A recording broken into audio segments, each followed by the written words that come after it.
إن الحمد لله والصلاة والسلام على رسول الله وعلى آله وأصحابه ومن والاه أما بعد فأعوذ بالله من الشيطان الرجيم بسم الله الرحمن الرحيم يا عبادي الذين آمنوا إن أرضي واسعة فإياي فاعبدون كل نفس ذائقة الموت ثم إلينا ترجعون والذين آمنوا وعملوا الصالحات لنبوئنهم من الجنة غرفا تجري من تحتها الأنهار خالدين فيها نعم أجر العاملين الذين صبروا وعلى ربهم يتوكلون وكأي من دابة لا تحمل رزقها الله يرزقها وإياكم وهو السميع العليم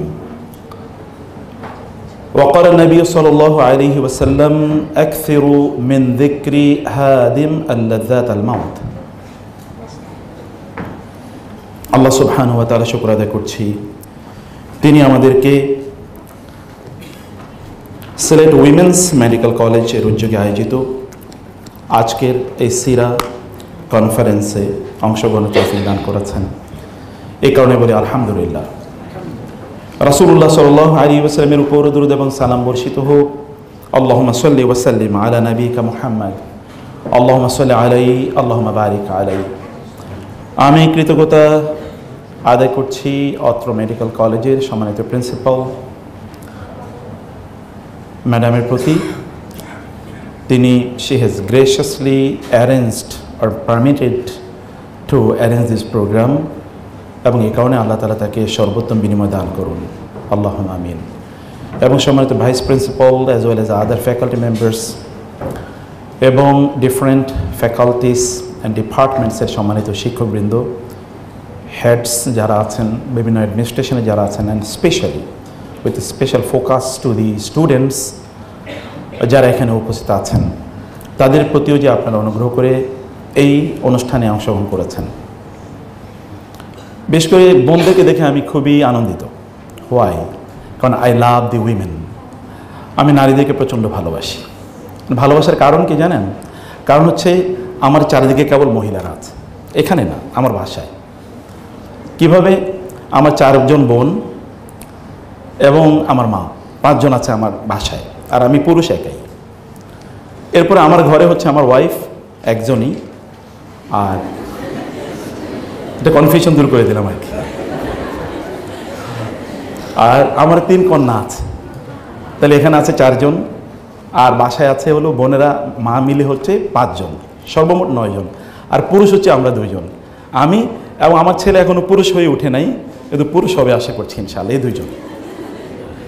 তো 9 জনের মাঝে আমরা 2 জন।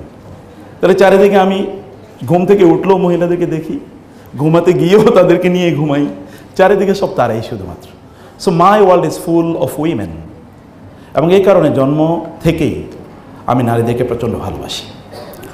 এবং এটা ভালোবাসার আরও কারণ হচ্ছে যে মায়েরা বা মেয়েরা, নারীরা, তারাই মূলত মানব জাতির মেকার। মানব জাতিকে যদি মানুষ হিসাবে তৈরি করতে হয় তাহলে সেখানে নারীদের ভূমিকাই মুখ্য। ফর এক্সাম্পল, আমার কথা বলছি, when I lost my father I was only 4। যখন আমার বাবা মারা যায় তখন আমার বয়স 4। এবং absolutely I am the making of my mother। আমার মায়ে আমাকে বড় করেছেন।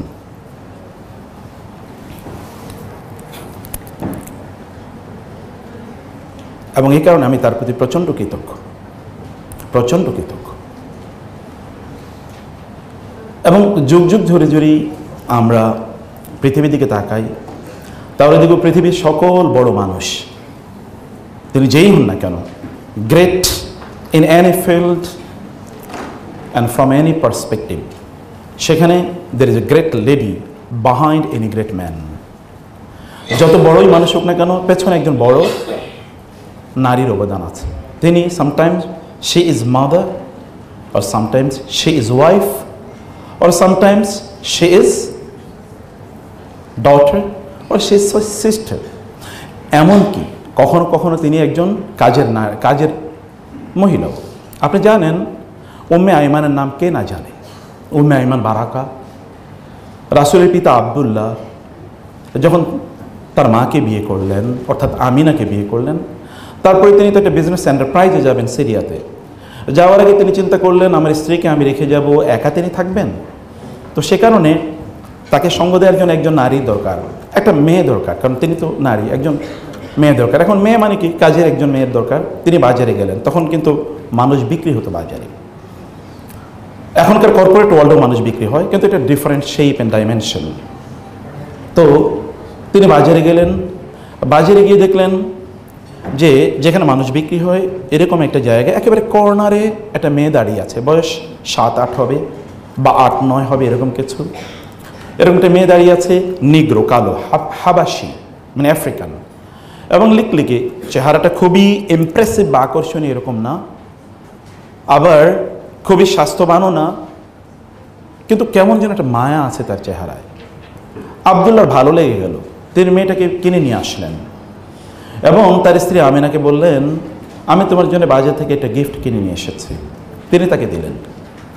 এরপরে তিনি সিরিয়া চলে গেলেন, and he has never come back, তিনি আর ফিরে আসেননি। তিনি মদিনার কাছাকাছি একটা জায়গায় যখন he was coming back from Syria, তিনি সেখানে মারা যান এবং সেখানে তার কবর হয়। এরপরে তার কয়েক মাস পরে শিশু মুহাম্মাদের জন্ম হয় সাল্লাল্লাহু আলাইহি ওয়াসাল্লাম।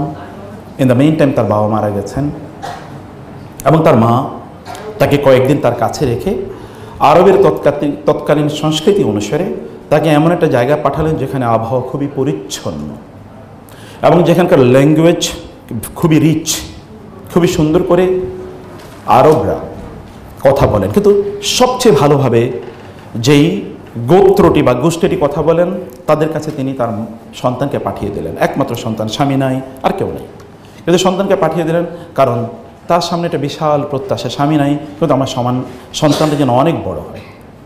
মাকে তাকে পাঠিয়ে দিলেন বনু সাদ, তায়েফের থেকে অনেক ভেতরে বনু সাদ গোত্রে।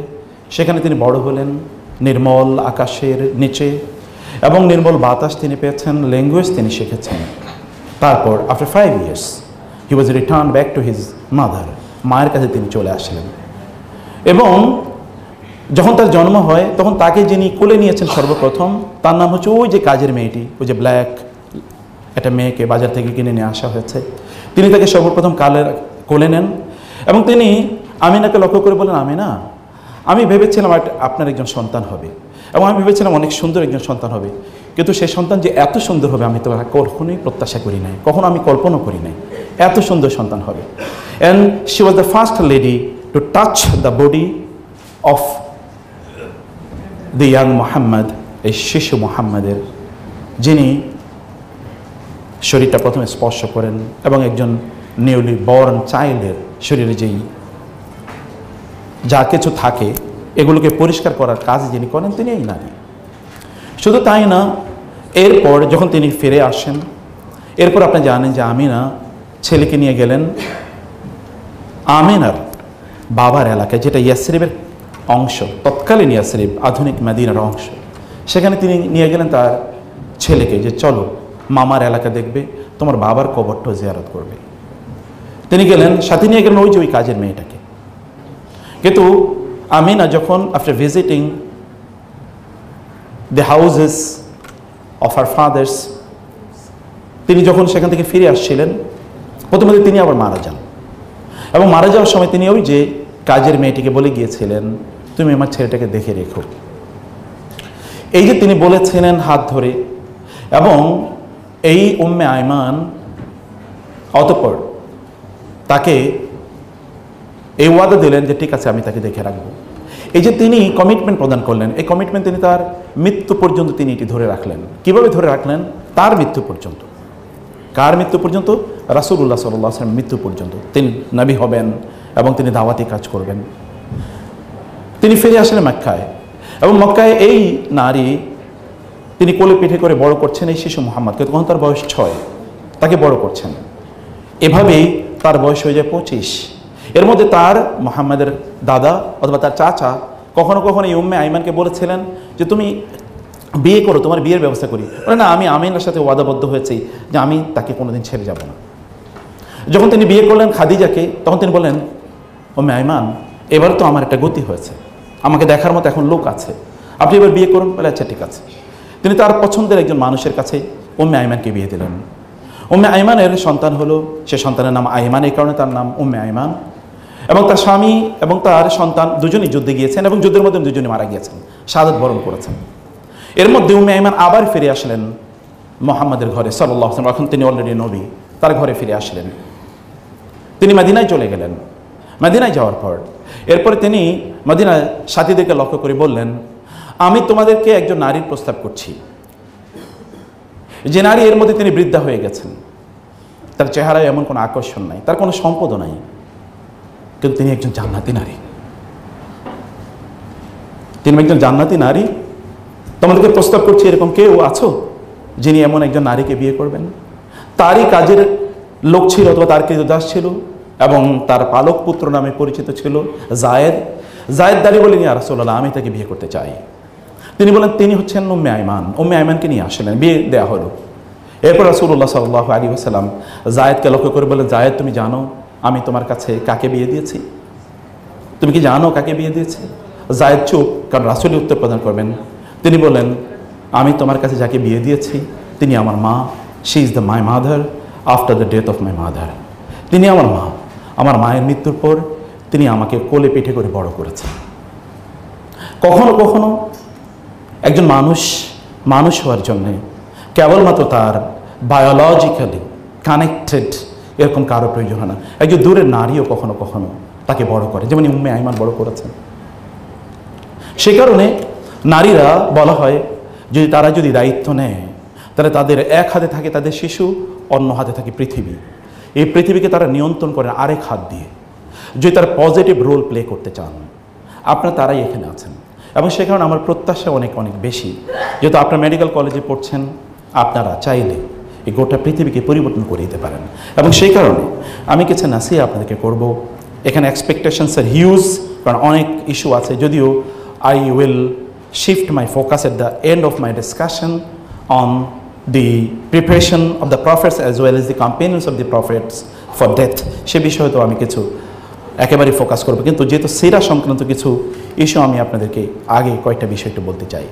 সম্মানিত বোনেরা এবং ভাইরা যারা আছেন, তাদেরকে আমি প্রথমেতেই যে বিষয়টি আমি আপনাদেরকে বলতে চাই, আপনারা এখানে এসেছেন মেডিকেল কলেজে পড়ার জন্য। মেডিকেল কলেজ এটা সায়েন্সের একটা অংশ, আপনি জানেন। আপনি এমন একটা জায়গায় এসেছেন যেখানে আপনারা আপনাদের রবকে চেনার, সৃষ্টিকর্তাকে চেনার সর্বোত্তম উপায়, এর চেয়ে ভালো কোনো উপায় নাই।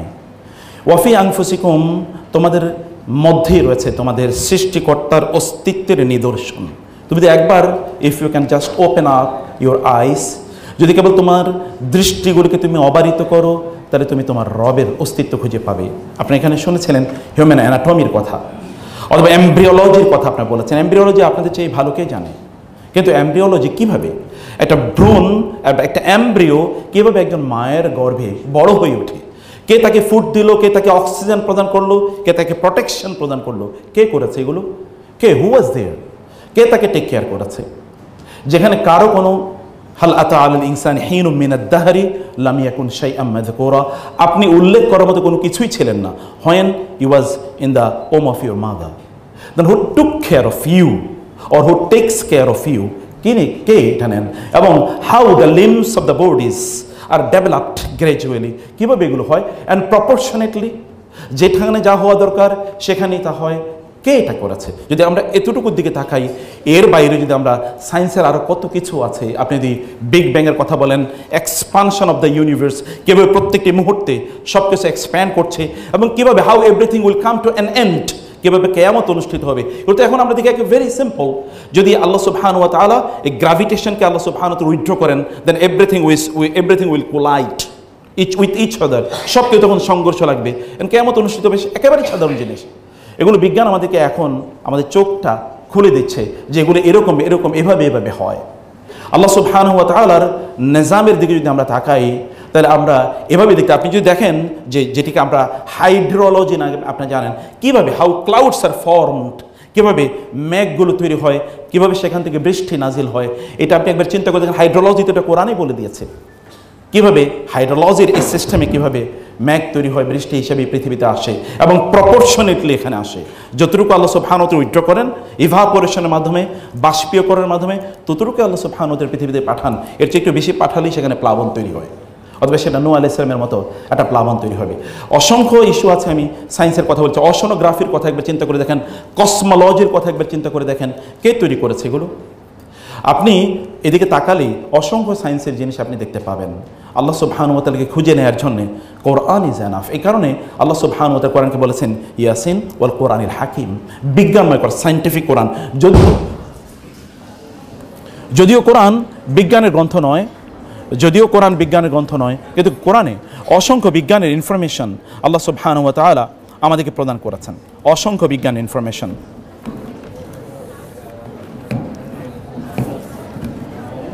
বিজ্ঞানের অসংখ্য তথ্য আল্লাহ সুবহানাহু ওয়া তাআলা কোরআনে প্রদান করেছেন। এবং এই কারণে বিজ্ঞানীরা তারা বলেছেন, মুসলিম সায়েন্টিস্ট, দ্য কোরআনে more than 2000 verses of the whole Quran are directly or indirectly connected or related to the science, different branches of science.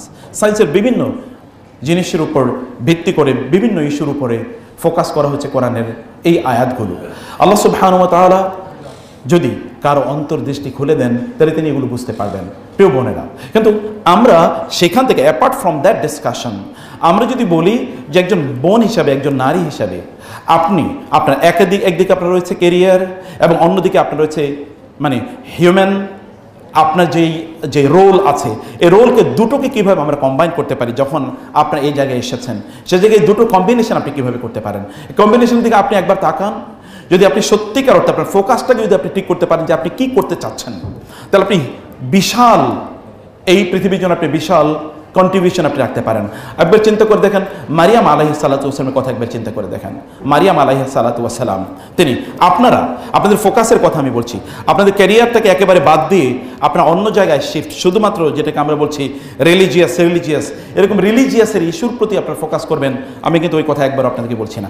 আপনাদের ক্যারিয়ারটাকে আপনার ডেভেলপ করেন, কারণ আপনার যেই মূল ফোকাসটা, সেই ফোকাসটা আপনি ঠিক করেন, আপনি ক্যারিয়ার ডেভেলপ করবেন। কিন্তু ক্যারিয়ারের পর আপনার কি, এই ক্যারিয়ার কি কেবলমাত্র ওই দুনিয়া কেন্দ্রিক ক্যারিয়ার, নাকি আপনার একটা মানে যদি আমরা এমন একটা ক্যারিয়ার কথা বলি যেটা অনেক ফার রিচিং, অনেক দূরদৃষ্টি সম্পন্ন যদি একটা ক্যারিয়ারের কথা আমরা চিন্তা করি, তাহলে সেটা কেমন হতে পারে? এটার দুটোর কম্বিনেশন। একটা হচ্ছে সমাজের প্রতি আপনার দায়বদ্ধতা, এবং 2 নম্বর হচ্ছে আপনার নিজের প্রতি আপনার দায়বদ্ধতা। আচ্ছা, আপনি আপনার নিজকে জ্বালিয়ে কখনোই অন্যকে আলোকিত করতে পারবেন না। কতক্ষণ আলোকিত করবেন? কতক্ষণ একটা ঘরকে জ্বালিয়ে আপনি কতক্ষণ আলোকিত করতে পারবেন? যতক্ষণ এটা অ্যাশে পরিণত না হবে ততক্ষণ পর্যন্ত আলোকিত করতে পারবেন, তারপর করতে পারবেন না। কিন্তু আপনার নিজকে আপনি অ্যালাইভ রেখে যদি আলোকিত করতে পারেন, তাহলে আপনি মানে বছরের পর বছর, যুগ যুগ ধরে আপনি আলোকিত করে যেতে পারেন। এবং কেবলমাত্র আপনার জীবদ্দশায় আপনি আলোকিত করবেন এরকম নয়, ইভেন আপনার মৃত্যুর পরেও আপনি আলোকিত করে যেতে পারেন। যেমন এই হলে যারা আপনারা আছেন, যার আলোচনা শোনার জন্যে অথবা যাকে কেন্দ্র করে আজকের এই আয়োজন, তিনি তো এখন থেকে 1500 বছর আগে মারা গিয়েছেন, but still he is so much, বরং আমি মনে করি যে তিনি এখন আগের চেয়ে আরও অনেক বেশি রিলেভেন্ট। এখনকার সমাজে তার প্রয়োজন আগের চেয়ে অনেক অনেক বেশি। বরং প্রত্যেকটি সেকেন্ডেই আমরা তার উপস্থিতিটাকে ফিল করি। আজকের এই রুমটা, এই মঞ্চটি, এই অডিটোরিয়াম আলোকিত হয়েছে তার মাধ্যমে। যদিও তিনি 1500 বছর আগে মারা গিয়েছেন, ইন্তেকাল করেছেন, তিনি ডিসঅ্যাপিয়ার করেছেন। আপনি যদি চান, even you remain influential and impactful after your death and demise and your আপনার ডিসঅ্যাপিয়ারেন্স, তাইলে আপনি কি করা দরকার? আমি কয়েকটি এক্সাম্পল আপনাদেরকে বলি। আচ্ছা, মারিয়াম আলাইহিস সালাতু ওয়াস সালামের কথা আপনাদের মনে আছে?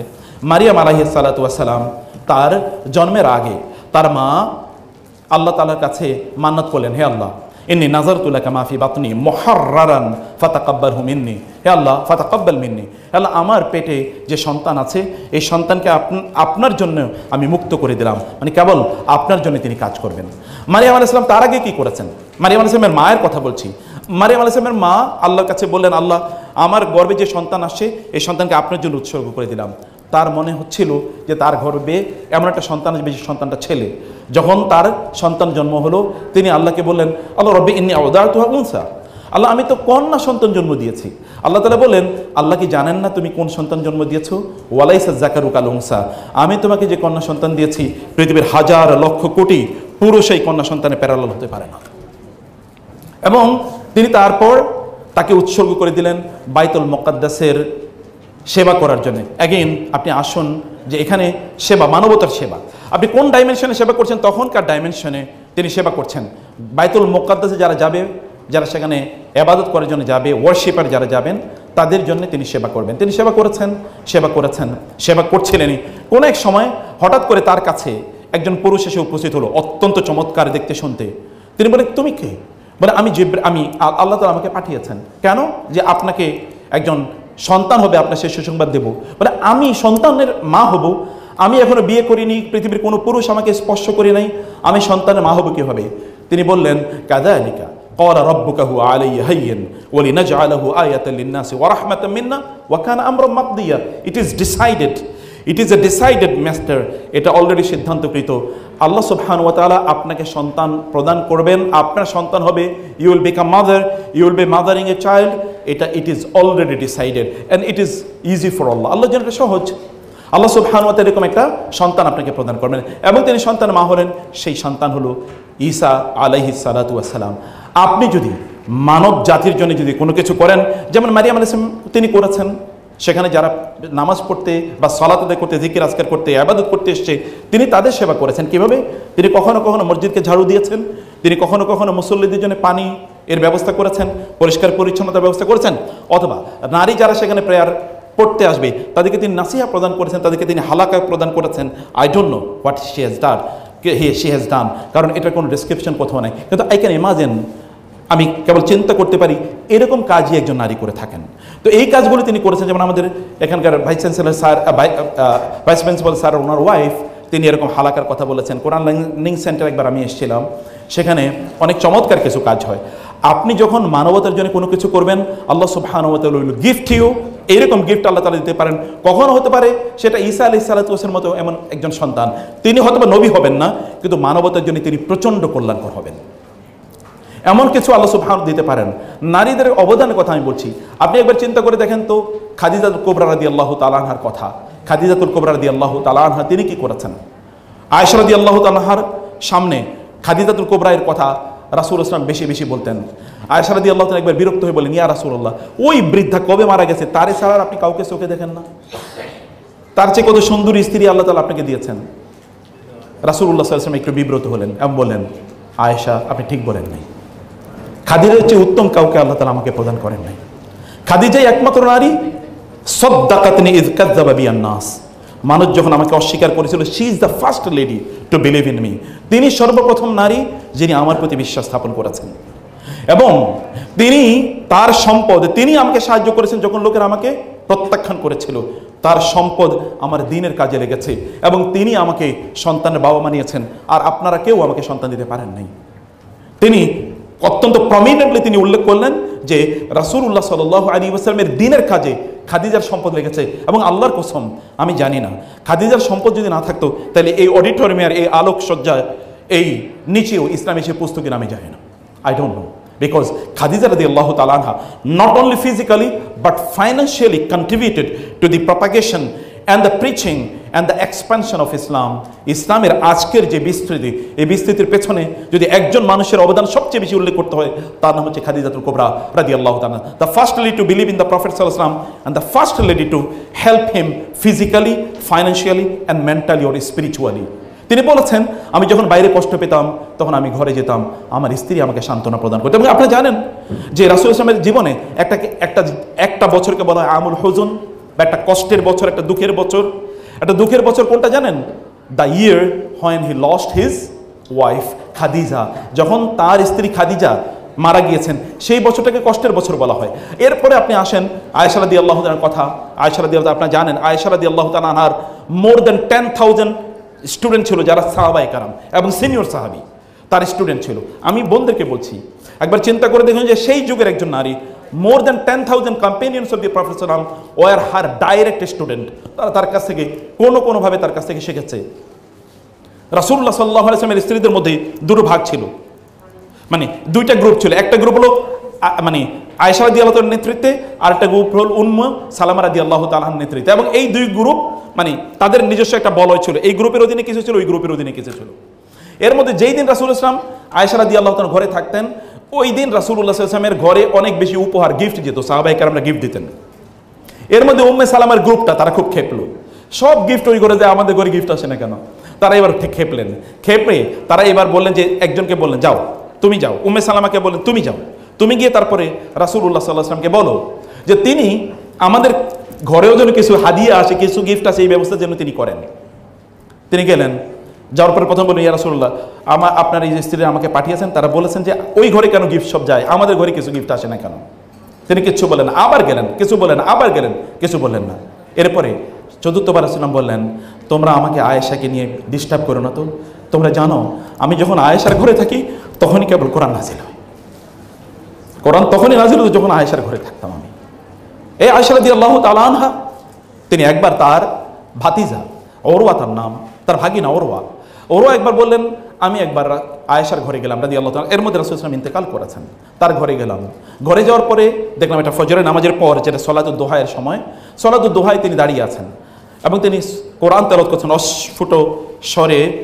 সেখান থেকে কিছু আওয়াজ বের হচ্ছে, আমি একটু কান ফুফুতো, আমি একটু কান পেতে শুনলাম তিনি বলছেন কি, তিনি পড়ছিলেন ফামান্নাল্লাহু আলাইনা ওয়া ওয়াকানা আযাবাস সামুম ইন্না কুন্না মিন ক্বাবলু, মানে তিনি এই আয়াতটা তেলাওয়াত করছিলেন যে আমরা ইন্না কুন্না ফি আহলিনা মুশফিকিন ফামান্নাল্লাহু আলাইনা ওয়া ওয়াকানা আযাবাস সামুম, আমরা দুনিয়াতে যখন জীবন যাপন করতাম তখন আমরা খুবই আতঙ্কে থাকতাম আখিরাত নিয়ে, জাহান্নাম নিয়ে, এবং আল্লাহ সুবহানাহু ওয়া তাআলা সেই ভয়ের কারণে ফামান্নাল্লাহু আলাইনা, আল্লাহ আমাদের উপর অনুগ্রহ করেছেন, ওয়া ওয়াকানা আযাবাস সামুম, এই জাহান্নামের লু হাওয়ার, বিষাক্ত হাওয়ার অথবা এই যে উত্তপ্ত হাওয়ার যে শাস্তি, এটা থেকে আল্লাহ তাআলা আমাদেরকে রক্ষা করেছেন।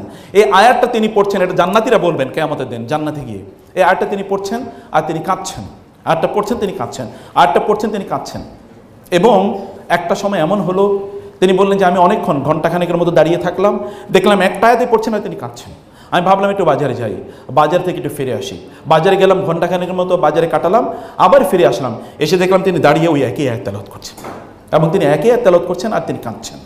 এরকম একজন নারীর জন্যে কেন আসমান থেকে ফেরেশতা জিবরিল নাজিল হবেন না এবং কেন বলবেন না ইয়া রাসূলুল্লাহ, যেমন এর আগে খাদিজাতুল কুবরা এর ব্যাপারে রাসূল সাল্লাল্লাহু আলাইহি ওয়াসাল্লাম একবার আছেন এবং এর মধ্যে রাসূল সাল্লাল্লাহু আলাইহি ওয়াসাল্লাম জিবরিল আসেন এবং বলেন ইয়া রাসূলুল্লাহ কিছুক্ষণ পরে খাদিজা আপনার কাছে আসবে এবং আল্লাহ তাআলা আমাকে পাঠিয়েছেন আমি যেন আল্লাহর পক্ষ থেকে খাদিজার জন্য যে সালামটা আছে এটা আপনার কাছে পৌঁছে দিই। আল্লাহ তাআলা খাদিজাকে সালাম পাঠিয়েছেন, ইয়া রাসূলুল্লাহ আল্লাহর সালামটা খাদিজাকে আপনি পৌঁছে দেবেন, কিন্তু আমার একটা অনুরোধ আছে, আমার সালামটাও একটু আপনি খাদিজাকে পৌঁছে দিয়েন। আপনি কেন ইমাজিন যে আল্লাহ সালাম পাঠাচ্ছেন আপনার জন্য? Can you expect that Jibril will also send salam to you, আপনার জন্য আপনি সেই জায়গায় আপনি নিজেকে উন্নীত করতে পারেন। And it is only possible for the women. I have not narrated any story relating to men. আমি কিন্তু পুরুষদের কোনো কথা বলছি না, আমি কিন্তু নারীদের কথা বলছি, যে নারীরা can raise your status to this level. আপনি এই জায়গায় আপনার নিজকে নিয়ে যেতে পারেন, এমন একটা সম্মান বা মর্যাদায় আপনার নিজকে নিয়ে যেতে পারেন। অথবা জিবরিল এসে একবার বলবে রাজে হাফসা ফা ইন্নাহা সাওয়ামা কাওয়ামা, রাসূল সাল্লাল্লাহু একবার এসে বললেন ইয়া রাসূলুল্লাহ আপনি কিন্তু হাফসার সাথে ভালো ব্যবহার করবেন, হাফসাকে রাগাবেন না, হাফসার সাথে কোনো মানে রাগান্বিত হয়ে কথা বলবেন না, কারণ হাফসা সাওয়ামা কাওয়ামা, হাফসাকে আল্লাহ প্রচণ্ড ভালোবাসেন, হাফসাকে আল্লাহ তাআলা প্রচণ্ড ভালোবাসেন।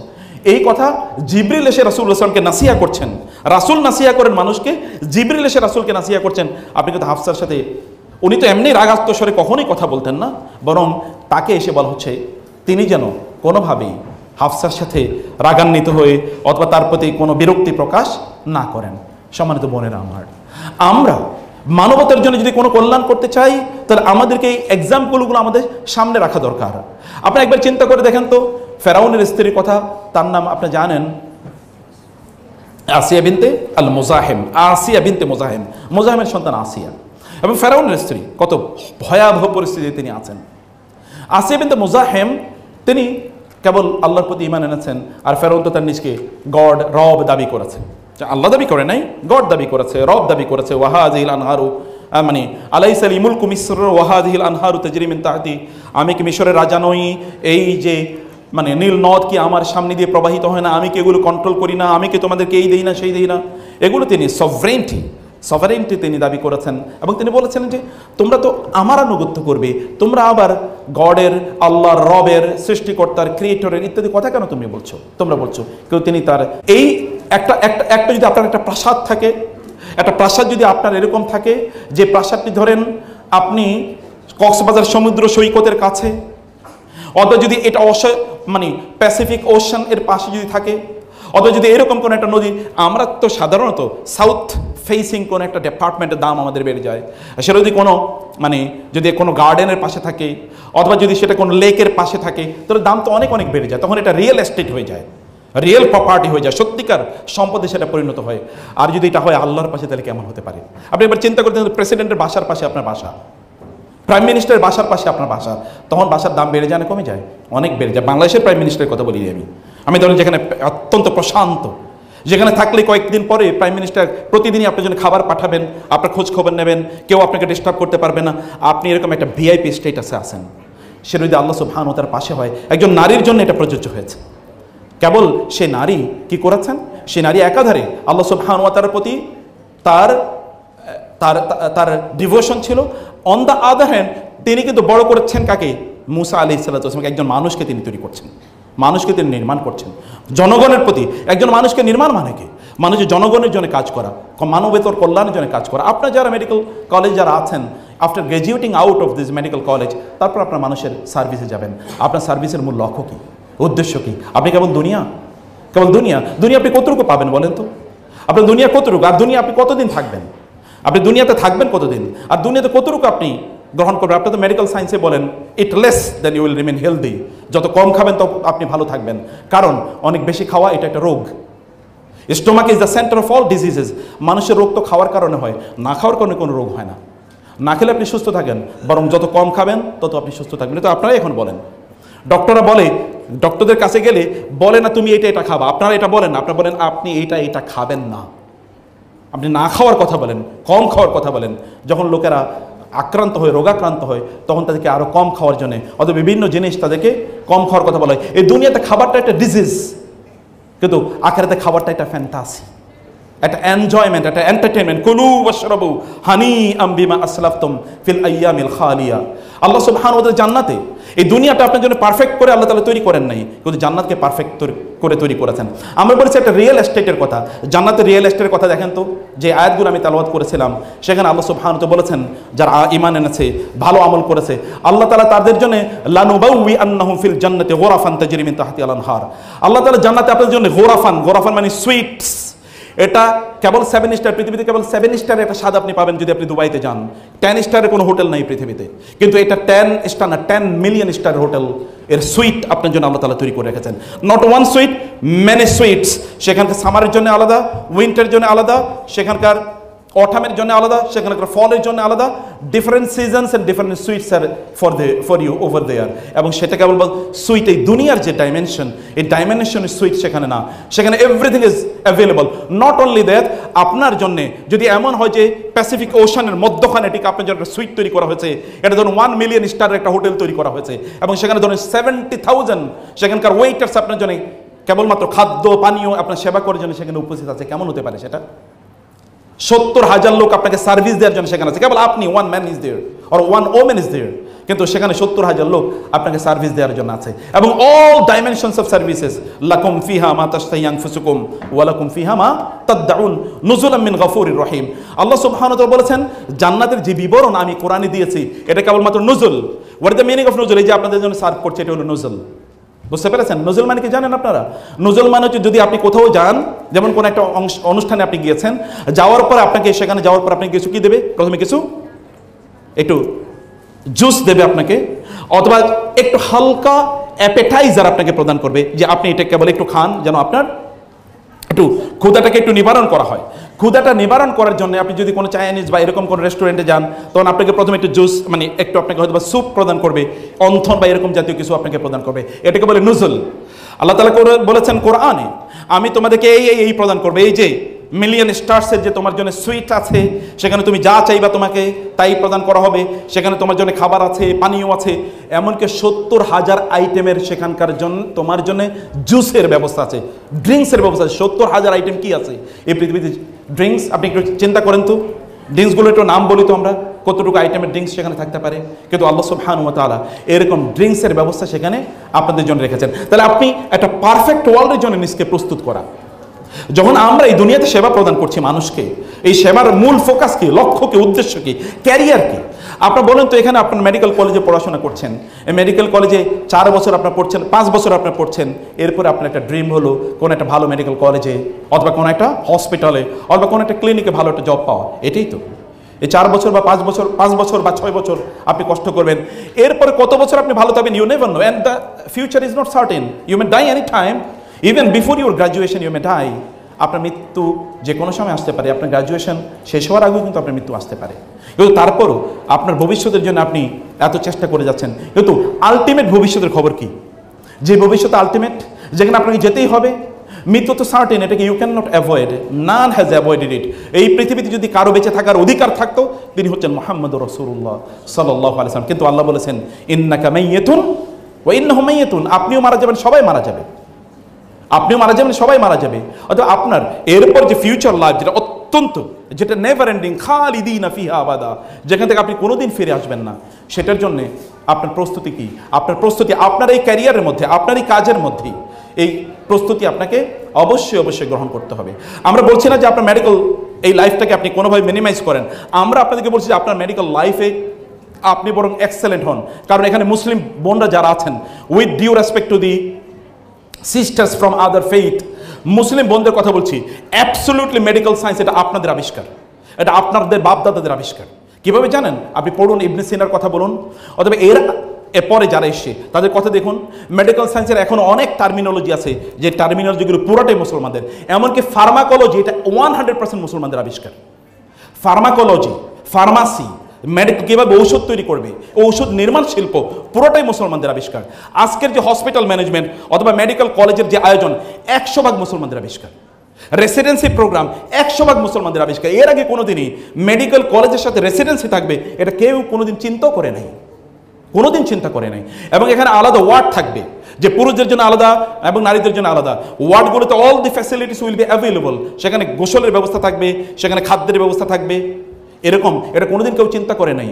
বরং মুসলমানদের সোনালী যুগ, এখন থেকে আমি 1200 বছর আগের, 1100 বছর আগের, 1000 বছর আগের কথা বলছি, কেউ যদি হসপিটালে ভর্তি হতো তাহলে তার 100% ফ্রি ট্রিটমেন্ট দেওয়া হতো। শুধু তাই না, হসপিটালে ভর্তি হয়ে যাওয়ার পর তার খাদ্য পানীয় জামা কাপড় তাকে দেওয়া হতো। শুধু তাই না, যখন তিনি সেখানে রিলিজ হতেন তখন তাকে কিছু পেটি ক্যাশ দেওয়া হতো। বুঝছেন তো, পেটি ক্যাশ মানে তাকে কিছু টাকা দেওয়া হতো। কারণ কি, এই যে লোকটা তো কাজে এতদিন কাজ করতে পারে নাই, হসপিটালে ছিল, এখন তিনি এখান থেকে গিয়েই যে তিনি কাজে নামবেন তা তো তিনি করতে পারবেন না। তাহলে তিনি আগামী 8, 10, 15 দিন অথবা 20 দিনের তার জন্য খাবারের জন্য তাকে না দৌড়াতে হয়, কারণ তার শারীরিক মানে কন্ডিশনটা আগের মতো একটা অবস্থায় আসা পর্যন্ত তিনি চলবেন কীভাবে, এই কারণে তাকে কিছু পয়সাও দিয়ে দেওয়া হতো।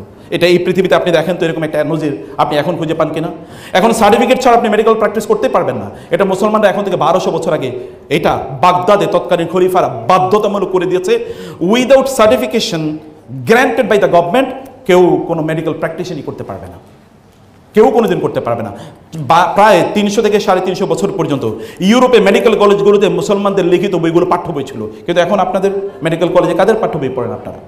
তাহলে এই জায়গায় আপনাদেরকে you have to regain, revive the legacy of your parents, of your, আমি যদি বলি যে আপনাদের সালাফদের, তাদের যেই লিগাসি, তাদের যেই কন্ট্রিবিউশন, সেটাকে আপনাদেরকে আবার রিভাইভ করতে হবে। রিভাইভ করে যেন আপনি এক্সেলেন্স অর্জন করেন। মেডিকেল কলেজগুলোতে এখন কেবল একটা উইমেন্স, এই কারণে কিন্তু অধিকাংশ মেডিকেল কলেজে তো নারীরাই এখন, আমি দেখেছি আমাদের বোনরা প্রায় 75% অথবা 70%, অথবা একটা হিউজ একটা জায়গা যেখানে আমরা কাজ করতে পারি, আমরা কন্ট্রিবিউট রাখতে পারি। এই কন্ট্রিবিউশন জায়গা আপনাদেরকে কাজ করতে হবে, এগুলো নিয়ে আপনাদেরকে ভাবতে হবে যে না, আপনি you will do something for the humanity. আপনি মানবতার জন্য কোনো কিছু করবেন, মানবতার জন্য যদি কোনো কিছু আপনি করেন তাহলে আল্লাহ সুবহানাহু ওয়া তাআলা কেবল আপনাকে দুনিয়ায় দেবেন, আল্লাহ তাআলা will make you a big mother, এটাই কেবলমাত্র না, অথবা আল্লাহ সুবহানাহু ওয়া তাআলা উইল মেক ইউ মানে অত্যন্ত সম্মানিত এবং মর্যাদাবান আল্লাহ তাআলা আপনাকে করবেন। আপনাকে বলবেন যে আপনি সেলিব্রিটি না, কেউ আপনাকে চেনে না। জানেন, একজন ব্যক্তি রাসূলের কাছে আসলেন, রাসূল ইসলাম তাকে স্বাগত জানালেন, অন্যরা বলেন কেউ তো তাকে চেনে না, আপনি তাকে এত উষ্ণ ওয়েলকাম জানালেন। রাসূলুল্লাহ সাল্লাল্লাহু আলাইহি ওয়াসাল্লাম বললেন যে দুনিয়ার মানুষ তাকে চেনে না বটে, কিন্তু আসমানের এমন কোনো ফেরেশতা নাই যে ফেরেশতা তার নাম জানে না। There are many men and women, those who are unknown in the world because তার ফেসবুক ফলোয়ার 1.5 মিলিয়ন না, অথবা 5 মিলিয়ন বা 6 মিলিয়ন না। এখন তো মাপা হয় কে কত সেলিব্রিটির ফেসবুক ফলোয়ার কত বেশি। আর ফেসবুক যদি ডিলিট হয়ে যায় তাহলে কেউ আর কাউকে চিনবে না। কিন্তু এমন অনেক লোক আছে যারা unknown to the world, to the people in the world, but known to the people in the haven. Heavenly bodies যারা আছেন ফেরেশতা, তাদের কাছে তারা সেলিব্রিটি, তাদের গর্ব করেন আল্লাহ সুবহানাহু ওয়া তাআলা। আপনি আপনার নিজকে এরকম একটা লেভেলে তো নিয়ে যেতে পারেন। আপনি behind the scene, behind the screen, তাতে কি আসে যায়, কিন্তু আল্লাহ সুবহানাহু ওয়া তাআলার কাছে আপনি কতটা সেলিব্রিটি। এই সেলিব্রিটি হওয়ার জন্য আপনি একদিকে আপনার একাডেমিক এক্সেলেন্স অর্জন করুন, আপনি আপনার ফিল্ডে শ্রেষ্ঠতম হন, কারণ আপনার নবী আউয়ালু আউয়ালু আউয়ালু আউয়ালু, দেখেন তিনি বলছেন আমি সর্বপ্রথম, আমি সর্বপ্রথম। এমনকি সর্বপ্রথম আমাকে কবর থেকে উত্থিত করা হবে, আমি সর্বপ্রথম কিয়ামতের দিন সুপারিশ করব মানুষের জন্য। লোকেরা আমার কাছে ছুটে আসবে, আদমের কাছে যাবে, ইব্রাহিমের কাছে যাবে, নূহ আলাইহিস সালামের কাছে যাবে, ঈসা মুসা, অল দ্য প্রফেটসের কাছে যাবে। সবাই বলবে না, আমি তোমাদের জন্য সুপারিশ করতে পারবো না। Then they will come to me and then I will fall straightly in prostration just beneath the আরশ অফ আল্লাহ। আল্লাহর আরশের নিচে আমি সেজদায় লুটিয়ে পড়বো। আল্লাহ তাআলা বলবেন, ইয়া মুহাম্মদ, মোহাম্মদ কি হয়েছে, আপনি কেন সেজদায় লুটিয়ে পড়লেন? মাথা তোলেন, ইরফা রাসাক, মাথা তোলেন, সাল তোতা, আপনি কি চান বলুন, ইশফা তুশাফা, আপনি কি চান? আপনি কারোর জন্য সুপারিশ করতে চান, আপনার সুপারিশ is unconditionally accepted and granted. আর কোনো প্রশ্ন করা হবে না, আপনি যা চান তাই প্রদান করা হবে। তিনি মাথা তুলবেন, বলবেন, আল্লাহ আপনি এখন বিচার শুরু করেন নাই। মানুষ তো খুবই ভীত সন্তোষ, বলে যাচ্ছে ঠিক আছে বিচার শুরু করছি। বিচার শুরু করা হবে। যারা বিনা হিসেবে জান্নাতে যাবে তারা দৌড়ে আসবে, ইয়া রাসূলুল্লাহ এখনও তো জান্নাতে দরজা খোলা হয় নাই, আমরা জান্নাতে যেতে পারছি না। রাসূলুল্লাহ দৌড়ে যাবেন, তিনি এবার জান্নাতে দরজায়, কারণ ওটা দরজা বন্ধ, দরজা টোকা দেবেন, কে? আমি মুহাম্মদ। ও আপনি? কারণ আল্লাহ তাআলা বলেছেন আপনি আসার আগে যেন জান্নাতে দরজা না খুলি। তিনি যাবেন, জান্নাতে দরজা খুলে দেওয়া হবে, অন্যরা ঢুকতে চাইবে, বলে না না কেউ ঢুকতে পারবে না, until he is the first man to enter into the paradise. তিনি প্রথম জান্নাতে ঢুকবেন, তিনি প্রথম তার পাটা জান্নাতে রাখবেন, এরপরে তিনি বের হয়ে বলবেন নাও অন্যদিকে যাও, ঢুকতে দাও। He is the first and he is the first to be resurrected from the grave. তিনি প্রথম যিনি কবর থেকে উঠবেন, তিনি প্রথম যিনি জান্নাতে প্রবেশ করবেন। আনা হামিলু লিওয়াইল হামদ ইয়াউমাল কিয়ামা, আমার হাতে কেবলমাত্র পতাকা থাকবে, তখন লোকেরা চিনবে না ওইখানে যেতে হবে, ওইখানে গেবিল, এবং কেবলমাত্র তার কাছে সেদিন পানি থাকবে। Fast fast fast fast fast. আপনি কেন সেকেন্ড হবেন? আপনি সেকেন্ড কেন হবেন? আপনার নবী তো কোনো জায়গায় সেকেন্ড হন নাই, আপনি ফার্স্ট হন সব জায়গায়। কমপক্ষে এমন একটা ফিল্ড তৈরি করুন যে ফিল্ডে আপনি ফার্স্ট। আপনি ফার্স্ট, কেউ আপনার প্যারালাল না, কেউ আপনার কম্পিটিশন আসতেই পারে না। আস-সাবিকুন আস-সাবিকুন উলাইকাল মুকাররাবুন। আপনি তো আল্লাহর সবচেয়ে প্রিয় মানুষের মধ্যে অন্তর্ভুক্ত হতে চান, তাহলে আপনি ফার্স্ট হন। তাহলে আপনি ফার্স্ট হন। আপনি মেডিকেল সায়েন্সের উপর বই পড়েন, আপনি লেখেন, আপনি যে ফিল্ডে পড়েন সেই ফিল্ডে আপনি এক্সেলেন্ট হন, আপনি এক্সেলেন্স অর্জন করুন। কিন্তু এগুলো সব কিছু যেন এই দুনিয়া ফোকাস না হয়। আচ্ছা, দুনিয়ার গুরুত্ব কতটুকু? রাসূলুল্লাহ সাল্লাল্লাহু আলাইহি ওয়াসাল্লাম, আপনারা বলেন তো আপনাদের পোস্টারিটি যারা আছে, মানে আপনাদের মানে প্রিভিয়াস জেনারেশন যারা আছে, তারা কই, তারা কোথায়? আচ্ছা, প্যারালালি যদি আমরা দুজনের কথা বলি, একজন ফেরাউন, একজন হচ্ছে মুসা। এই পৃথিবীতে ফেরাউনের নাম কেউ রাখবে? আপনারা কেউ রাখবেন আপনাদের বাচ্চাদের নাম ফেরাউন, ভাইদের নাম ফেরাউন? সমস্যা কি? ফেরাউন তো এম্পারার, সে তো সম্রাট, এবং সেই সময় আনচ্যালেঞ্জড, কেউ তাকে চ্যালেঞ্জ করতে পারেন এরকম। কিন্তু মুসা রাখবেন না? হাজার হাজার না লক্ষ লক্ষ মানুষ তাদের নাম মুসা রাখছে। কোথায় মুসার, কোথায় ফেরাউন? কোথায় মুসার, কোথায় ফেরাউন? আপনি এই পৃথিবীর রাজা হতে পারেন, কিন্তু what about you after you death? মৃত্যু হবে না কার?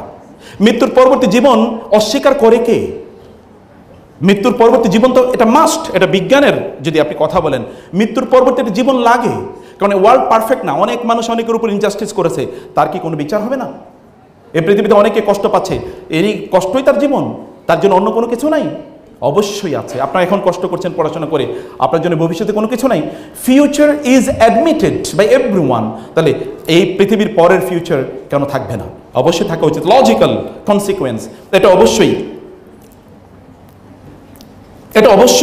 অবশ্যই আমাদেরকে সেটা অবশ্যই থাকা দরকার। সে কারণে আপনাদের ফোকাস যেন আখিরাত কেন্দ্রিক হয়। রাসূলুল্লাহ সাল্লাল্লাহু আলাইহি ওয়াসাল্লাম তিনি বলেছেন, এই দুনিয়ার উদাহরণ তিনি বলেছেন, এই দুনিয়া হচ্ছে এরকম মালি ওয়ালি দুনিয়া এবং আমার, এটার উদাহরণ কি? তিনি বলেছেন এই দুনিয়া হচ্ছে, দুনিয়ার এটার ব্যাপ্তি হচ্ছে এতটুকু যে কোনো একজন কাররাকিবি, যেমন কোনো একজন আগন্তুক অথবা একজন ট্রাভেলার, তিনি কোনো একটা জায়গায় যাচ্ছেন, হঠাৎ করে তার একটু রেস্ট নিতে হলো একটা গাছের নিচে, তৎকালীন সময় গাছের নিচে বসলো। এখন কোনো একটা হাইওয়ে রেস্টুরেন্টে তিনি বসলেন এবং তিনি একটু চা বা পানি খেলেন, তারপরে তিনি আবার তার সফর শুরু করে দিলেন। যদি একজন মানুষের এই দুনিয়ার উপস্থিতিটা এতটুকু হয়, যে এতটুকু সময়ের জন্য, আচ্ছা আখিরাতের ব্যাপ্তি কতটুকু বলেন তো? 1 বছর, 2 বছর, 100 বছর, 1 million, 1 trillion? 1 trillion light years? Is there any end? Is there any hope and possibility that you will come back to this world? কোনো সুযোগই নাই। তাইলে আপনি জানেন, আপনার ম্যাথমেটিক্সে পড়েছেন, ইনফাইনাইটকে যদি ফাইনাইট দিয়ে কখনো কি করা হয়, ভাগ করা হয়, ডিভাইড করা হয়, তাহলে রেজাল্ট কি হবে? কি হবে রেজাল্ট? জিরো। রেজাল্ট তো জিরো, কারণ এটা আপনি ইনফাইনাইটকে আপনি ফাইনাইট দিয়ে কীভাবে বিয়ে করবেন? ওটা তো অসীম, এটা তো সসীম, এটা কোনোদিন হতেই পারে না। অতএব আখিরাতের তুলনায় এই দুনিয়ার কোনো অস্তিত্বই নাই। সেই দুনিয়া কেন্দ্রিক আমাদেরকে জীবন যাপন করার অত্যন্ত গুরুত্ব রয়েছে, অত্যন্ত রয়েছে। কিন্তু তার মানে আপনি দুনিয়ার কিছু হবে না, না। আমরা বলছি আপনি দুনিয়ার রাজা হন, দুনিয়ার রানী হন। কারণ আল্লাহ তাআলা আপনাকে দুনিয়ার মালিক বানিয়েছেন এবং আখিরাতের মালিক বানিয়েছেন। আপনি দুনিয়ারও মালিক, আখিরাতের মালিক। দুনিয়াকে আপনি ছেড়ে দেবেন না। অবশ্যই দুনিয়াতে আপনার প্রচণ্ড শক্তিশালী অবস্থান আপনার লাগবেই, কিন্তু সেটা যেন not at the cost of আখিরাত, সেটা যেন আখিরাতের কষ্টে কোনোভাবেই, মানে আখিরাতের বিনিময়ে যেন সেটা না হয়। এবং এই কারণে আপনার প্রত্যেকটা কাজ কিন্তু মৃত্যুর জন্যে। আপনার প্রস্তুতি কিন্তু এই যে একটা বিগার জার্নি, একটা লম্বা জার্নির জন্য, একটা লম্বা সফরের জন্য আপনার প্রত্যেকটা কাজ যেন তৈরি হয়। আপনার রাসূল এর কথা একবার চিন্তা করে দেখেন, বিদায় হজে তিনি গিয়েছেন, সেখানে যখন তিনি গিয়েছেন সেখানে এবং তার আগে আল্লাহ সুবহানাহু ওয়া তাআলা তার রাসূলকে লক্ষ্য করে বলেন, ফাইদা ফারাগতা ফানসাব ওয়া ইলা রাব্বিকা ফারগাব। এরও আগে যখন মক্কা বিজয় হলো, আল্লাহ তাআলা তার রাসূলকে বললেন, ইযা জাআ নাসরুল্লাহি ওয়াল ফাত ওয়া রাআইতান নাসা ইয়াদখুলুনা ফি দীনিল্লাহি আফওয়াজা ফাসাব্বিহ বিহামদি রাব্বিকা ওয়াস্তাগফির ইন্নাহু কানা তাওয়াবা। যে এখন তো বিজয় হয়ে গিয়েছে, এখন ইসলামের বিরোধিতা করার বা আপনার মিশনের বিরোধিতা করার মতো কেউ আর নাই। অতএব এবার আপনি আখিরাতের জন্য প্রস্তুতি নেন, এবার আপনি মৃত্যুর জন্য প্রস্তুতি নেন। সূরা যখন নাজিল হয় তখন এক কোণে, মসজিদের এক কোণে বসে আবু বকর কেঁদে দিলেন।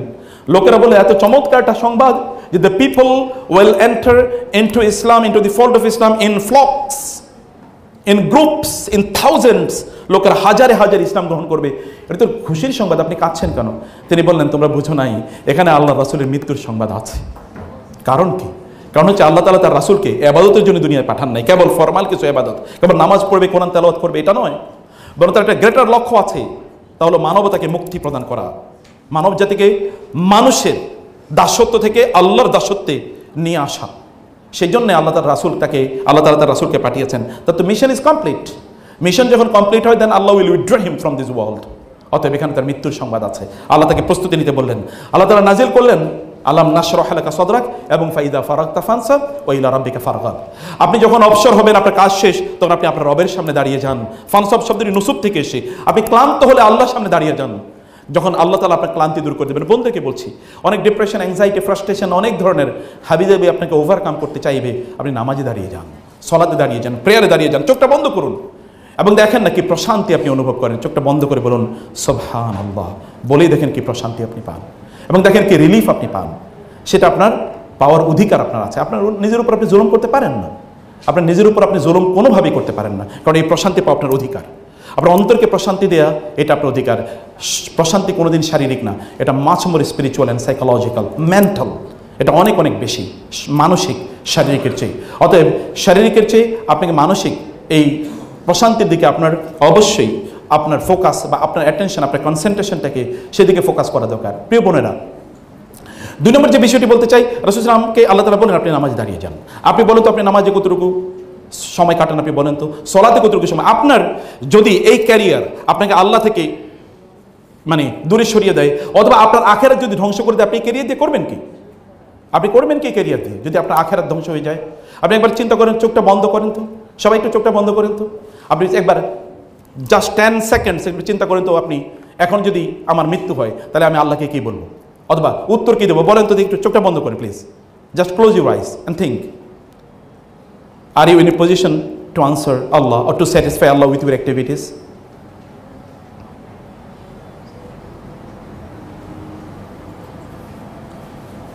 আই ডোন্ট নো, বলুন। আমি জানি না আপনারা কখনো চোখ বন্ধ করে চিন্তা করেছেন কিনা। এত ডিস্ট্রাকশন আছে এই পৃথিবীতে, এত সোশ্যাল মিডিয়া ডিস্ট্রাকশন, আপনার জন্য মি টাইম নাই। আপনি নিজকে নিয়ে কখনোই চিন্তা করতে পারেন না। কখনো আকাশের দিকে তাকিয়ে দেখেছেন কত বিস্তৃত আকাশ? কখনো এই জমিনের দিকে তাকিয়ে দেখেছেন কত বিস্তৃত এই জমিন? কিন্তু এই জমিন, এত বিস্তৃত জমিন সূর্যের তুলনায় কত ছোট, সূর্য এই মহাকাশের তুলনায় কত ছোট, আর আপনি কতটুকু, আপনার অস্তিত্ব কতটুকু অস্তিত্ব? এই অস্তিত্ব নিয়ে আপনি কিসের বড়াই বা কিসের ইয়ের মধ্যে আছেন? আপনি ফিজিক্যাল বিউটি অথবা আপনার ক্যারিয়ার বা আপনি খুবই ম্যারিটোরিয়াস, এগুলো কোনোটাই আপনার কাজে লাগবে না, কোনোটাই কাজে লাগবে না। সর্বপ্রথম যখন আপনার মৃত্যুর ফেরেশতা যখন আসবে তখন আমাদেরকে বলতে হবে যে আল্লাহ আরেকটা দিন সময় দেন, কিন্তু never Allah will give in your time. আগ থেকে প্রস্তুতি নেই, প্রত্যেকটা কাজ করেন না যে আমরা ওটা ফোকাস। দেখেন কিভাবে আপনি শান্তি এবং প্রশান্তি কীভাবে আপনি পান দেখেন। আমি বলছি যে রাসূলুল্লাহ সাল্লাল্লাহু আলাইহি ওয়াসাল্লামের উপর আল্লাহ তাআলা তার রাসূলকে আগ থেকে প্রস্তুতি দিচ্ছেন, প্রস্তুত হন, ইলার রাহিক, যেটা আপনি একেবারে ইলার রাহিল মানে হচ্ছে এমন জার্নি, এটা হচ্ছে এমন জার্নি যেটা ইটার্নাল জার্নি। এই জার্নি থেকে আপনি আর কোনোদিন ফিরে আসবেন না। তিনি বিদায় হয়ে গেলেন। বিদায় হয়ে যাওয়ার পর ওমর রাদিয়াল্লাহু তাআলা রাসূলকে বলেন, ইয়া রাসূলুল্লাহ লাকাদ শিবতা ওয়াল্লাহি লাকাদ শিবতা। ইয়া রাসূল, আপনার দাড়ি চুলগুলো সাদা হয়ে যাচ্ছে, অথচ আপনি জানেন তার ইন্তেকালের সময় সাহাবায়ে কেরাম বলেছেন আমরা গুণে দেখেছি দাড়ি এবং চুল 16 থেকে 20টা মাত্র সাদা হয়েছে, আর বাকিগুলো সাদা হয় নাই। তারপরে সাহাবায়ে লাকাদ শিবতা ইয়া রাসূলুল্লাহ, আপনি বৃদ্ধ হয়ে গেছেন। তিনি বলেন না না, শাইয়াবাতনি হুদ ওয়া আখওয়াতুহা ওয়াল মুরসালাত ওয়াত তাকবীর, এই সূরাগুলো আমাকে বৃদ্ধ বানিয়ে দিয়েছে। এই সূরাগুলোতে কি আছে? আখিরাতের আলোচনা আছে। আমি এই ভয়ে বৃদ্ধ হয়ে গেছি, আমার চুল দাড়ি সাদা হয়ে গেছে এই ভয়ে। অথচ তিনি the best of Allah's creation, আল্লাহ সৃষ্টির মধ্যে তার মতো এত সম্মানিত আর কেউ নাই।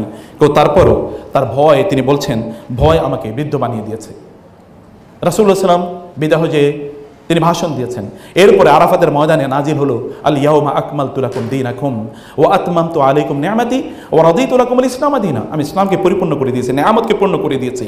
এবং এই আয়াত যখন নাজিল হয় তখন এগেইন ওমর রাদিয়াল্লাহু কেঁদে দিলেন। অন্যরা বললেন আমাদের জন্য সুসংবাদ, আপনি কাঁদছেন কেন? তিনি বললেন, এবং রাসূল সাল্লাল্লাহু আলাইহি ওয়াসাল্লাম বললেন ওমর কাঁদছেন কেন? তিনি বলেন ইয়া রাসূলুল্লাহ, আল্লাহ বলেছেন ইসলাম পূর্ণ হয়ে গেছে, পূর্ণতার পরে তো আর কিছুর প্রয়োজন নাই। One it is perfect and complete, তাহলে তার এখানে কোনো প্রয়োজন নেই। ইয়া রাসূলুল্লাহ, তার মানে আপনার কি আর দরকার নেই দুনিয়াতে? কত ফার সাইটেড, কি গভীর দৃষ্টি! তার মানে আপনার এই দুনিয়াতে আর দরকার নাই।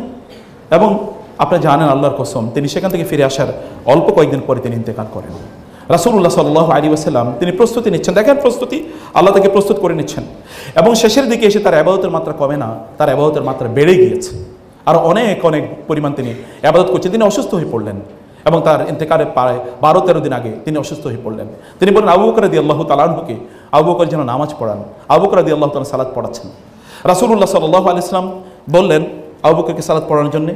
আয়েশা রাদিয়াল্লাহু তাআলা আনহা, যিনি আবু বকরের মেয়ে রাদিয়াল্লাহু তাআলা আনহা, তিনি বলেন ইয়া রাসূলুল্লাহ, আবু বকরকে এই দায়িত্ব দিয়ে না, আমার বাবার এই দায়িত্ব দিয়ে না। বলে কেন? বলে উনি রাজুলুন আসিফুন বাক্কাউন, তিনি খুবই এমন লোক যে কথায় কথায় কাঁদে, কোরআন তেলাওয়াত করলে কাঁদে। উনি যদি আপনার জায়গায় নামাজ পড়ে তাহলে ওনারা খুঁজেও পাওয়া যাবে না ইয়া রাসূলুল্লাহ। তিনি বলেন না, তোমরা নারীরা বেশি কথা বলো। তার স্ত্রীকে বলছেন এটা বলার দরকার নেই, ওনাকে আমি দায়িত্ব দিই, তাকে দায়িত্ব দিতে দাও, কারণ এই উম্মাকে লিড দিতে হবে, আমি জানি কে লিড দেবে। তাকে লিড দেওয়া হলো। রাসূল সাল্লাল্লাহু আলাইহি ওয়াসাল্লাম তার দরজার, তার জানালার পর্দার কাপড়টা একটু তিনি গোছালেন এবং সাহাবায়ে কেরাম বলেন রাসূল সাল্লাল্লাহু আলাইহি ওয়াসাল্লাম নামাজে আসেন নাই অনেকদিন পর্যন্ত, কারণ তিনি অসুস্থ। তার ভাবনা রাসূল বুঝে আসবেন, কিন্তু রাসূল ইঙ্গিত করলেন না, তোমরা সালাত আদায় করো, সালাত আদায় করো। তার ইন্তেকালের অল্প কয়েকদিন, সোমবারে তিনি মারা যাবেন রবিউল আউয়াল মাসের, বৃহস্পতিবারে তিনি আরও অসুস্থ হয়ে পড়লেন। তিনি আয়েশা রাদিয়াল্লাহু তাআলাকে বললেন ইয়া আয়েশা, হে আয়েশা, আমি ওই যে খায়বরে একজন ইয়াহুদি মহিলা যে আমাকে বিষ পান করিয়েছিল, বিষের মাংস, সেটা আমার উপর খুবই কার্যকর হয়েছে। ওয়াল্লাহি ইন্নাহু লাহাওয়ানুম ইনকিতাই আবরুহি মিন যালিকা সুম, ওই যে বিষের কারণে আমার নাড়ি বুড়িগুলো প্রায় ছিঁড়ে যাচ্ছে আয়েশা, আমি খুবই কষ্ট পাচ্ছি, আমি খুবই কষ্ট পাচ্ছি। এর মধ্যে রাসূলুল্লাহ সাল্লাল্লাহু আলাইহি ওয়াসাল্লাম তিনি সাহাবায়ে কেরাম সালাত আদায় করছেন, এটা তিনি দেখছেন। তিনি আবার দরজার জানালার পর্দা খুললেন এবং খুলে দেখলেন আবু বকর নামাজ পড়াচ্ছে। রাসূল তাবাসসামা ওয়াজহু রাসূলিল্লাহ, রাসূল সাল্লাল্লাহু চেহারাটা আলোকিত হয়ে উঠল। আবু বকরের নেতৃত্বে মানুষ কিভাবে সুন্দর করে সালাত আদায় করছে। He understood that if he dies then the people will not be disunited, তাদের মধ্যে বড় কোনো প্রবলেম তৈরি হবে না। তিনি বুঝতে পেরেছেন leadership has already been created, leadership already তৈরি হয়ে গেছে। তিনি এটা বুঝতে পেরে তিনি হাসলেন। তার কষ্ট আরও বেড়ে গেল, তার কষ্ট আরও বেড়ে গেল।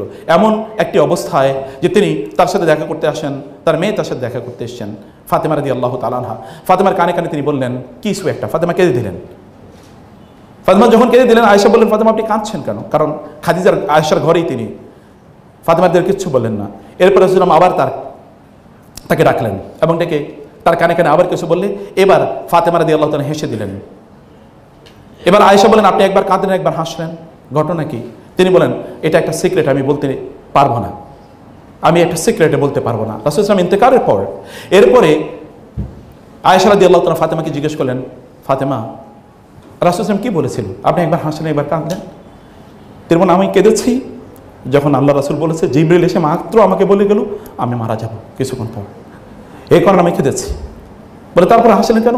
বলে তিনি বলেছেন, রাসূল আসলাম বলেছেন, তার পরিবারের মধ্যে আমি সর্বপ্রথম তার সাথে সাক্ষাৎ করবো, মানে আমি পরিবারের মধ্যে সবার আগে মারা যাব। মৃত্যুর সংবাদ শুনে হাসে। একবার চিন্তা করে দেখেন তো, তার মৃত্যুর সংবাদ জিবরিল নিয়ে আসলেন, আপনাদের দেয়ালিকে আমি দেখে এসেছি। তার মৃত্যুর সংবাদ যখন এসছে তখন তিনি আল্লাহকে বলেছেন, মা আল্লাযীনা আনআমা আল্লাহু আলাইহিম, হে আল্লাহ তুমি তাদের অন্তর্ভুক্ত আমাকে করো যাদের উপর তুমি নেয়ামত বর্ষণ করছো। হি ওয়াজ লাফিং, কষ্ট, প্রচন্ড কষ্ট, মৃত্যুর একটা যন্ত্রণা আছে। তিনি বলছেন, আল্লাহি ইন্না লিল মাউতি লাসাকারাত, আল্লাহর কসম মৃত্যুর যন্ত্রণা আছে, অনেক যন্ত্রণা আছে। তিনি বলেছেন, ফিল রাফিকিল আলা ইলা রাফিকিল আলা ইলা রাফিকিল আলা, আমি আমার বন্ধুর সাথে, পরম বন্ধুর সাক্ষাতে যেতে চাই, পরম বন্ধুর সাথে, এই বন্ধুর সাথে যিনি আপনার পরম বন্ধু। এমন কোনো মুহূর্ত নেই তিনি যদি অক্সিজেনটা বন্ধ করে দিতেন, যে পৃথিবীর কোনো, ধরেন ডোনাল্ড ট্রাম্পের কাছে এখন আছে অক্সিজেন নিয়ন্ত্রণের ফর্মুলা, কি হইতো বলেন তো? উনি অক্সিজেন নিয়ন্ত্রণ করতে পারেন, 5 মিনিটের জন্য বলতেন সারা পৃথিবীর অক্সিজেন বন্ধ করে দিলাম, শুধু আমেরিকার অক্সিজেন চলবে, তাহলে কি হইতো বলেন? তিনি তো অক্সিজেন 1 সেকেন্ডের জন্য বন্ধ করেন নাই। তিনি তো আপনার অর্গানস অফ বডি যেগুলো ওয়ার্ক করবেন 1 মিনিটের জন্য বলেন, এই হার্ট, এই কিডনি তুমি কাজ করবে না, তিনি যদি বলেন কিডনি, হার্ট তুমি কাজ করবে না, ব্লাড তুমি ভেইনগুলোতে তুমি কোনোভাবে প্রবাহিত হবে না, এগুলো তিনি বলেন, তাহলে তো কোনো কিছু চলবে। তিনি বলবেন যে চোখ তুমি কাজ করবে না, তিনি বলবেন যে ব্রেন তুমি কাজ করবে না, যদি বলেন তাহলে ইট উইল ইমিডিয়েটলি বিকাম ডাইসফাংশনাল। তিনি এটা আপনাকে করে যাচ্ছেন। সেই রবকে আপনি কিভাবে বন্ধু হিসেবে গ্রহণ না করে থাকেন? তিনি তো আপনার বন্ধু, তিনি তো বন্ধুত্ব দেখিয়ে যাচ্ছেন, তিনি বন্ধুত্ব দেখাচ্ছেন, আপনি তার সাথে শত্রুতা প্রদর্শন করছেন। যদি এখনই মৃত্যুর ফেরেশতা আপনার কাছে আসে এবং বলে, আপনি আসলে কি বলবেন? ইলার রাফিক ইলা আলা, ইলার রাফিক ইলা আলা, আমার পরম বন্ধুর সাক্ষাতে আমি যেতে চাই, আমার পরম বন্ধুর সাক্ষাতে আমি যেতে চাই। এর মধ্যে রাসূল সাল্লাল্লাহু আলাইহি ওয়াসাল্লামের মৃত্যু হয়েছে এরকম গুঞ্জন শোনা গেল। ওমর রাদিয়াল্লাহু তাআলা আনহু, সাহাবায়ে কেরাম তাকে কেমন ভালোবাসতেন।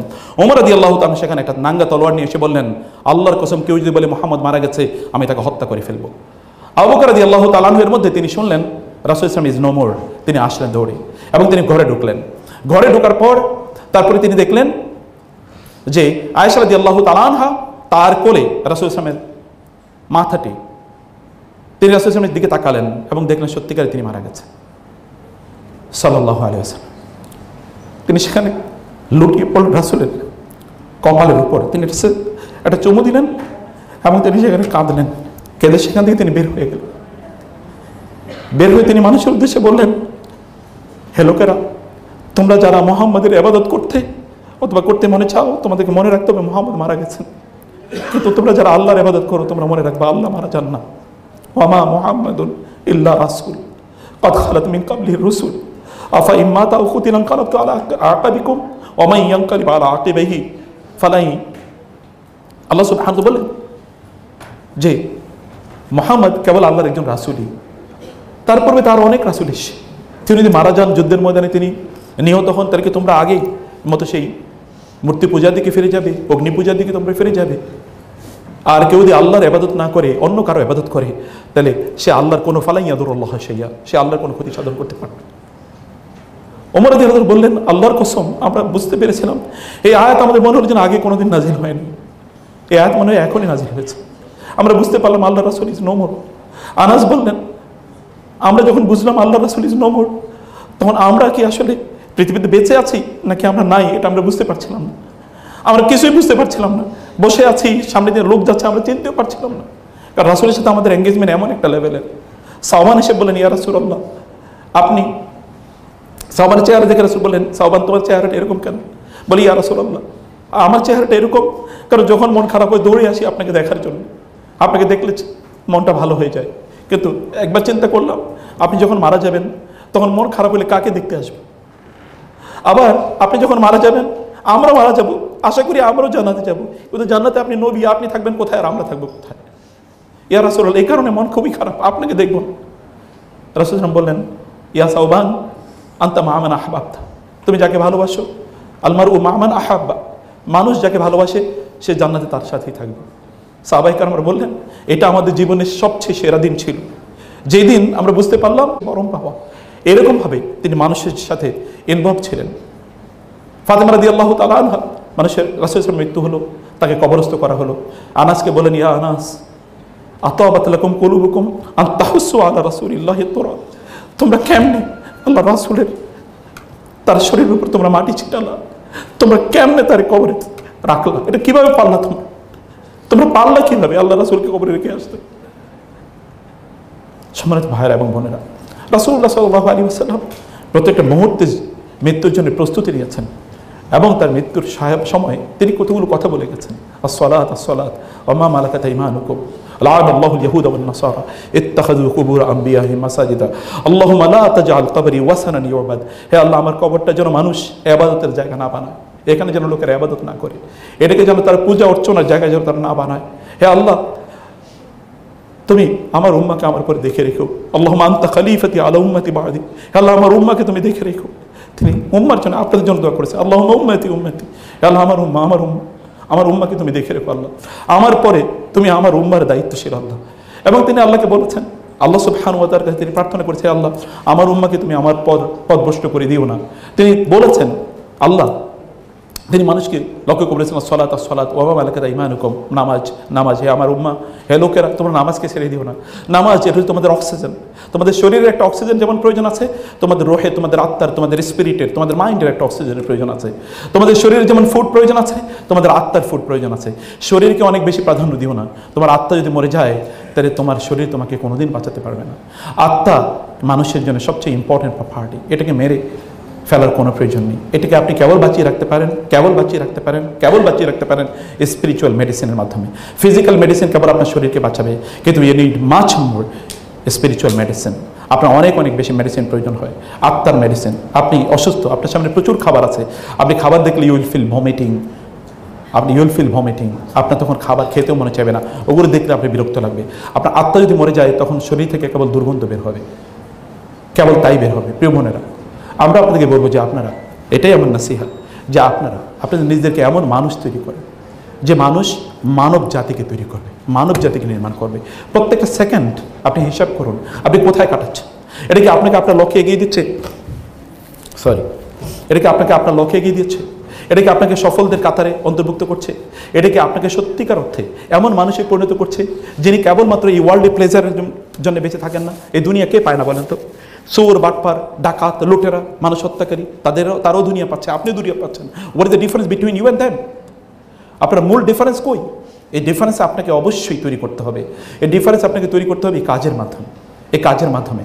ফেরেশতারা যখন আপনার কাছে আসবে, ফেরেশতারা এসে যেন আপনার মৃত্যুর সময় আপনাকে বলে যে, হে প্রশান্ত, ইয়া আইয়াতুহান নাফসুল মুতমাইন্নাহ ইরজিই ইলা রাব্বিকি রাদিয়াতাম মারদিয়া ফাদখুলি ফি ইবাদি ওয়াদখুলি জান্নাতি। ফেরেশতারা যেন আপনাকে বলে, হে প্রশান্ত আত্মা, তোমরা তোমাদের রবের দিকে ফিরে আসো। আপনাকে যেন এলিট ক্লাসের মানুষের মতো ফেরেশতারা ট্রিট করে, আপনার নিজকে এলিট স্ট্যাটাসে নিয়ে যান। এগেইন লাস্ট নসিহত যেটা করি, নিজের উপর জুলুম করেন না প্লিজ, নিজের উপর জুলুম করেন না। ফেরেশতারা যখন লোকেরা জাহান্নামে যাবে, তাকে বলবে, কি হয়েছে? আলাম ইয়াতিকুম নাযীর, তোমরা কেন, তোমরা কি কোনোদিন শোনো নাই যে তোমাদের মৃত্যু হবে, মৃত্যুর পর তোমাদেরকে জিজ্ঞাসাবাদ করা হবে, একটা জান্নাত আছে, একটা জাহান্নাম আছে, একটা বিশাল জাজমেন্ট ডে আছে, এগুলো তোমরা কোনো কিছু শোনো নাই? ফামান ইয়ামাল মিসকালা যাররাতিন খায়রান ইয়ারা ওয়া মান ইয়ামাল মিসকালা যাররাতিন শাররান ইয়ারা। You will be held accountable for every second you spent. প্রত্যেকটা সেকেন্ডের জন্য তোমাকে জবাবদিহি করতে পারে। কি তুমি শোনো নাই? তুমি মনে কি চিন্তা করেছো, তোমার চোখ দিয়ে কি দেখেছো, এগুলো কি তুমি শোনো নাই? কেউ কি তোমাদেরকে কথা বলে নাই?